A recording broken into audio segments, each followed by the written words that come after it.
Hello दोस्तों, मैं doctor Sanju और आज के हमारे इस वीडियो में मैं आपको बताने वाली हूँ कि जिन महिलाओं को प्रेगनेंसी हो जाती है, यानी कि जैसे ही महिलाओं को पता चलता है कि उनको प्रेगनेंसी ठहर गई है, उसके बाद कुछ चीज़ों के ऊपर उनको ध्यान देना बहुत ज़्यादा ज़रूरी है। तो कौन कौन सी वो चीज़ें हैं जिसके बारे में महिलाओं को पता होना ज़रूरी है, उसी के बारे में आज के हमारे इस वीडियो में हम डिस्कस करने वाले हैं। तो जैसे ही महिलाओं को पता चलता है कि उनको प्रेगनेंसी हो गई है, उसके बाद सबसे पहला काम उनको ये करना है कि उनको सबसे पहले डॉक्टर से जाके मिलना है।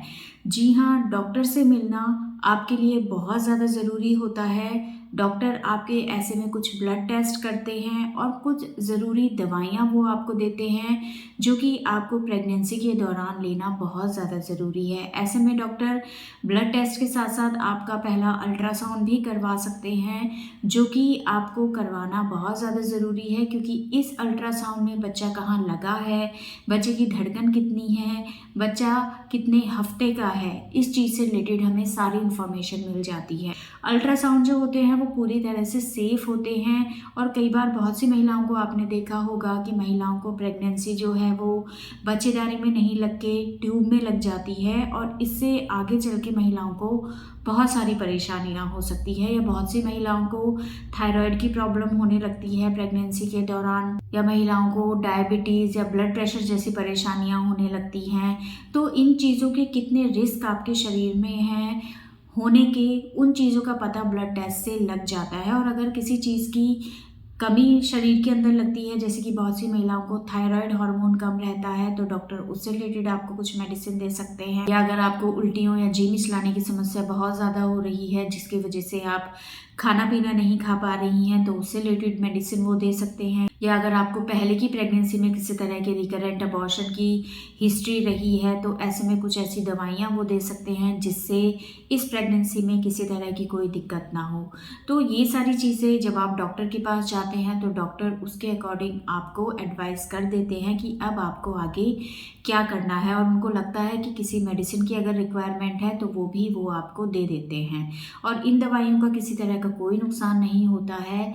ये आपकी प्रेगनेंसी को सपोर्ट करने के लिए ही दी जाती हैं, ताकि आपकी प्रेगनेंसी के शुरुआत के महीनों में किसी तरह की दिक्कत होने के रिस्क आपके अंदर कम हो। दूसरा है कि इस टाइम पे आपको फॉलिक एसिड की टैबलेट रेगुलर लेना बहुत ज़्यादा ज़रूरी है। जैसे ही आपको पता चलता है कि आपको प्रेगनेंसी हो गई है, ऐसे में डॉक्टर आपको फॉलिक एसिड की टैबलेट देते हैं, जो कि आपको पूरे 3 महीने लेनी होती है। बहुत सारे न्यूरल ट्यूब डिफेक्ट से ये आपके बच्चे को बचाता है, इसलिए प्रेगनेंसी की शुरुआत में इस फॉलिक एसिड को लेना बहुत ज़्यादा ज़रूरी है। ये फॉलिक एसिड जो होता है, ये बहुत सारे कंजेनाइटल डिफेक्ट से आपके होने वाले बच्चे को बचाता है। कई बार आपने देखा होगा बहुत से बच्चों का दिमाग वाला हिस्सा पूरी तरह से बना हुआ नहीं होता है, या उनकी रीढ़ की हड्डी वाला यानी कि स्पाइनल कॉर्ड वाला जो हिस्सा है वो पूरी तरह से डेवलप नहीं होता है। बहुत से बच्चों में आपने देखा होगा बच्चे के होंठ वाला हिस्सा या तालू वाला हिस्सा कटा हुआ होता है, या बच्चे के हार्ट के अंदर किसी तरह की प्रॉब्लम रहती है। तो इन सभी प्रॉब्लम्स को कम करने के लिए ये फॉलिक एसिड बहुत ज़्यादा फायदेमंद होता है।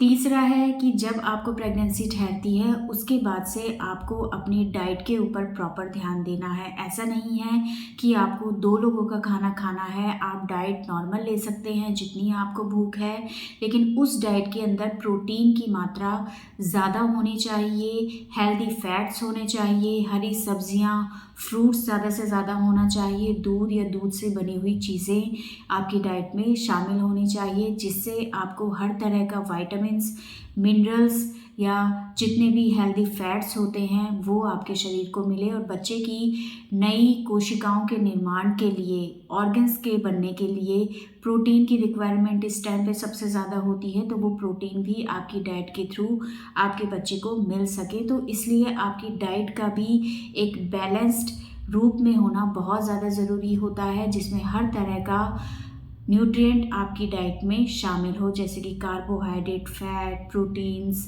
Vitamins, minerals.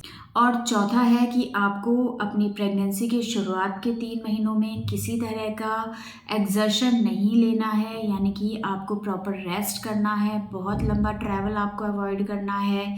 अगर आपकी प्रेगनेंसी में पहले किसी तरह की कोई दिक्कत रही है तो आपको प्रॉपर रेस्ट करना है। जितना हो सके आप अपने घर में रहें। यहाँ पे रेस्ट से मतलब ये बिल्कुल नहीं है कि बिल्कुल आपको बेड रेस्ट करना है, लेकिन आपको कोई भी भारी वज़न का काम ऐसे में नहीं करना है। आप घर के नॉर्मल रूटीन वर्क कर सकती हैं, लेकिन हैवी वेट उठाने से आप हमेशा बचें। बहुत ज़्यादा सीढ़ियाँ चढ़ना उतरना भी कई बार दिक्कत कर सकता है, तो इन चीज़ों का आप ध्यान रखें। आप कहीं भी जाएँ तो आराम से चले फिरें। बहुत ज़्यादा भाग दौड़ वाला काम आपको नहीं करना है और प्रॉपर रेस्ट करना है। तो इन चीज़ों का अगर आप अपनी प्रेगनेंसी के दौरान ध्यान रखते हैं तो इससे बहुत फ़ायदा आपको शुरुआत के महीनों में होता है। और जो भी आपके बच्चे को शुरुआत के महीनों में रिक्वायरमेंट होती है वो आपके बच्चे तक डाइट के थ्रू पहुंचती रहती है। और अगर आप प्रॉपर रेस्ट करती हैं, प्रॉपर मेडिसिन्स लेती हैं, तो किसी भी तरह की प्रेगनेंसी के दौरान कॉम्प्लिकेशन आने के रिस्क आपके अंदर कम रहते हैं। तो इन चीज़ों का आप हमेशा ध्यान रखें, क्योंकि बहुत सी चीज़ों के बारे में महिलाओं को नहीं पता होता है कि शुरुआत के महीनों में किन चीज़ों के ऊपर वो ध्यान दे, कौन से ब्लड टेस्ट वो कराए, अल्ट्रासाउंड कब कराना है। तो इसी वजह से आपको प्रेगनेंसी लगते ही डॉक्टर से मिलना है, ताकि डॉक्टर आगे तक आपको हर चीज़ समझा सके कि कब कौन सा अल्ट्रासाउंड आपको किस टाइम पे कराना है, कौन से ब्लड टेस्ट आपको कराने हैं और कौन सी मेडिसिन आपको लेनी है। और साथ ही साथ अपनी डाइट पे आप ध्यान दें, प्रॉपर रेस्ट करें, जिससे आपकी ये जो प्रेगनेंसी की जर्नी है इसमें किसी तरह की कोई दिक्कत आपको नहीं आए।